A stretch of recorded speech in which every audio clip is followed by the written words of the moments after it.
6 জন নারীর জীবনীর কথা আমি রেকমেন্ড করি, সাজেস্ট করি যে 6 জন নারীর জীবনী মুখস্থ, ঠোঁটস্থ, অন্তস্থ থাকতে হবে প্রতিটা নারীর জন্য। আশা করি মায়েরা, বোনেরা শুনছেন, আশা করি আপনারা কান লাগিয়ে শুনছেন, অনুধাবন করার চেষ্টা করছেন। আপনাদের জন্য 6 জন নারীর জীবনী পড়া অবধারিত। সংক্ষেপে বলবো, কয়জন? 6 জন। গুনেন। 1 নম্বরে হচ্ছে হাজার, উম্মে ইসমাইল, সৈয়দনা ইব্রাহিমের বউ, সৈয়দনা ইসমাইল আলাইহিস সালামের আম্মা, নাম হলো হাজার। আমরা বলি বিবি হাজরা। আমরা কি করি? হাজরা আছে না?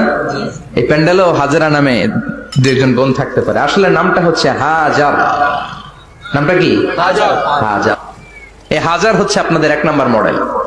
2 নম্বর কুখ্যাত সন্ত্রাসী ফেরাউনের বউ আসিয়া আপনাদের 2 নম্বর মডেল। 3 নম্বরে ঈসা আলাইহিস সালামের আম্মা মারিয়াম আলাইহিস সালাম আপনাদের মডেল। বিশ্ব নবীর প্রথম বউ খাদিজা আপনাদের মডেল। বিশ্ব নবীর একমাত্র কুমারী বউ মা আয়েশা আপনাদের